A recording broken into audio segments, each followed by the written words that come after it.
I'm autistic as fuck, but my two special interests are health and fitness and strategy games. So here's how you take someone who's struggling with lifelong obesity and turn them into someone who is naturally lean and will struggle to regain weight for the rest of their lives. What this did for me, well, I looked like this for 20 years. And 6 months after finding it out, I looked like this. Then 6 months after that, I looked like this. And 3 years out, I look like this. It's going pretty well. So first, what is causing the obesity epidemic? It's insulin resistance caused by overconsumption of carbohydrates over a long period of time. Essentially, you're eating too many sugars in your diet, it brings your insulin too high, and then as your insulin comes down, you get really, really hungry, so your body seeks out more carbohydrates because you're a monkey. And monkeys, when they eat fruit, fruit rots, and you have a gene that causes you to eat a lot of it when it's in the room with you. So because you just keep eating carbs over and over and over again, your body loses the ability to effectively move sugars in and out of fat cells, and you just get fatter and fatter. And as you get fatter and fatter, your body loses the ability to use body fat for energy, leading to the situation we see today. All right, so what's the cure? Cure is really fucking simple. It's free and it'll save you money. All right, so it's alternate day dirty fasting. What's that? You eat every other day, and on the days you don't eat, you actually eat a little bit of food to make it really fucking easy for yourself, all right? Because there's no difference between dirty fasting and regular fasting if done correctly. So what are the side effects, though? Everyone wants to know the side effects. Well, the first side effect you will notice is your anxiety is gonna come down. Odds are, if you're overweight, you're pretty fucking anxious. You're anxious because your cortisol levels are through the fucking roof, and cortisol makes you anxious. When your body needs to access body fat for energy, it brings cortisol levels down so that it can access the body fat for energy, so your anxiety comes down. This is why eating disorders are actually typically classified as anxiety disorders. It's just the cortisol. Second, your insulin resistance goes away really fucking fast, and you become what's called insulin sensitive.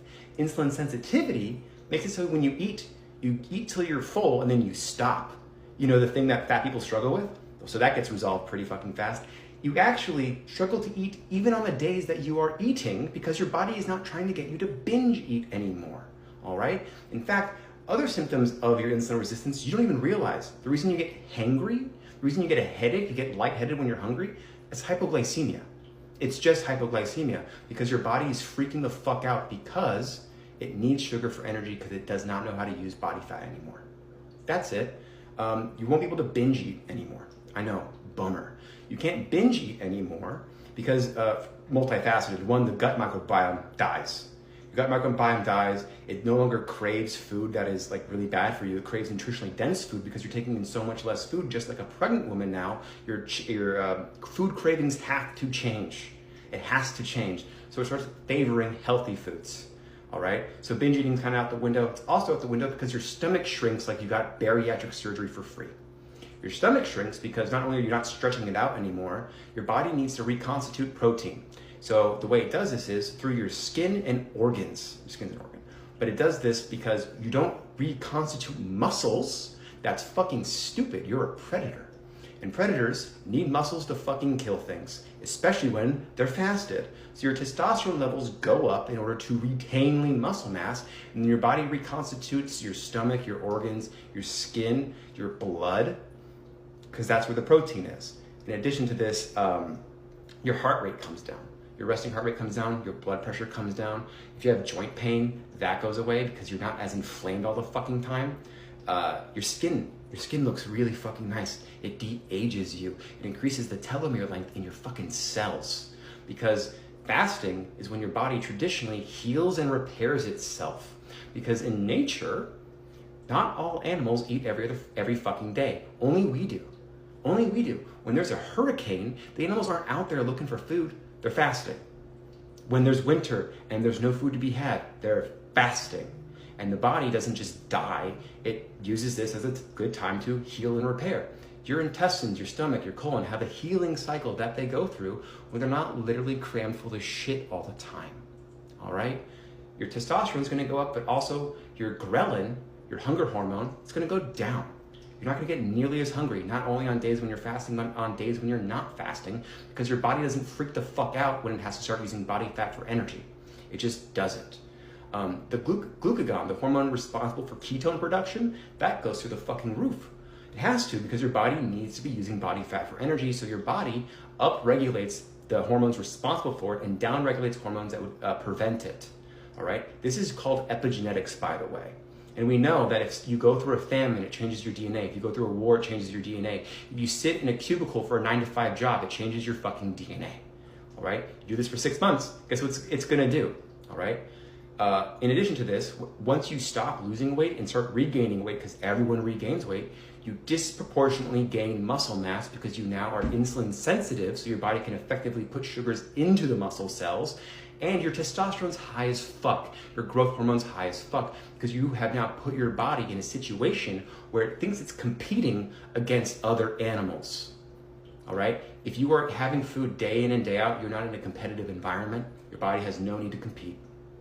A lot of people watching this are gonna be like personal trainers and bodybuilders just waiting to tell me how wrong I am. You guys are fucking morons. You're actually really stupid. So you know that hunger signal you get when you're training for a show? You get below 5% body fat and you just need to fucking eat, you get fucking ravenous. Yeah, obese people have that sensation every fucking day, multiple times a day. So when you tell them to count calories and do portion control, you sound really, really fucking stupid. You sound really, really fucking stupid because you cannot compete against that physiological sensation for 6 months. It's just not fucking possible, guys. But if you do alternate day fasting, that signal goes away until you get super, super fucking lean, at which point you just stop fasting and you just get hot as fuck. A lot of people are gonna watch this and think, well, if this is all true, how come no one's ever told me this before? Who the fuck would tell you this? Who the fuck would tell you this? The food industries? Nestle. Is Nestle gonna come out here and be like, hey, look guys, eat half of our food.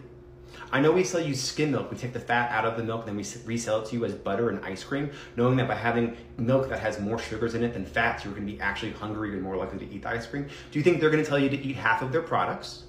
Oh, it's gonna be the drug companies, people selling you Ozempic. Hey guys, start doing something that'll get you off all of our medications in 6 months. Please stop giving us money. Do you think it's gonna be them? Oh, it's gonna be the politicians, the ones who are paid by the food industries and the drug industries, and the people who have been telling you that marijuana is the devil and that alcohol is super fine for you, even though alcohol leads to insulin resistance? Is it gonna be them, the people who are aiding and abetting a genocide right now? Oh, maybe it's gonna be the fitness influencers and personal trainers, the people who, instead of getting proper educations, are just washed up D2 and D3 athletes who are taking hits to the head and balls to the chin when they're in school? The fuck do they know? Any moron can become a personal trainer. That's not an accomplishment. Oh, actually, I have a bachelor's degree in kinesthesiology. Cool, you are qualified to teach middle school PE. Go organize a jogathon. Don't fucking care. Doctors? Doctors, people who stopped healing just treat you. They view you as a fucking number. You walk into the office, they talk to you for 5 minutes, tell you all the problems you have is because you're fat. It mostly is because you're overweight. And then they put you on a bunch of prescription drugs that they get kickbacks from. Do you think they're gonna be the ones who are gonna tell you this shit? No, guys, there's literally no fucking incentive to tell you this shit. Personal trainers themselves make their money by having you train with them year after year after year as you spin these fucking plates and get nowhere. All right? There is no financial incentive for this shit. And a lot of people, you're watching this and you wanna try it out and you're scared. I know you're fucking scared, but you need to understand you're a fucking monkey. You're just a dumb fucking monkey, my man. You evolved with a monkey brain, and monkey brain is just hardware that came pre-installed with software in the form of fear. You're scared of spiders and you're scared of snakes. Why? No one dies of those things anymore. You should be terrified of coronary heart disease. You should be terrified of diabetes, but you didn't evolve with that fear, so you're not scared of it. But you did evolve with the fear of not having food, and it fucking controls you, especially when you are literally addicted to sugars, okay? For more information on fasting and diabetes and its correlation to obesity, check out Dr. Jason Fung, all right? And if that's not good enough for you, fuck it. I'll coach you one-on-one. I'll take your fucking money. I don't give a shit. This is my trauma. I threw away my career to come on here and fucking yell at you people, okay? Because this is a paradigm shift, okay?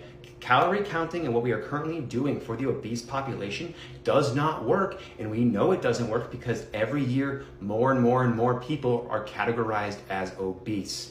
Your government doesn't fucking care, by the way, because the fatter you are, the dumber you become, the slower you become, the more docile you become. You become a domesticated animal that is very easy to control and very unlikely to revolt. They love that you're all fat, man, because they are leading you like lambs to slaughter.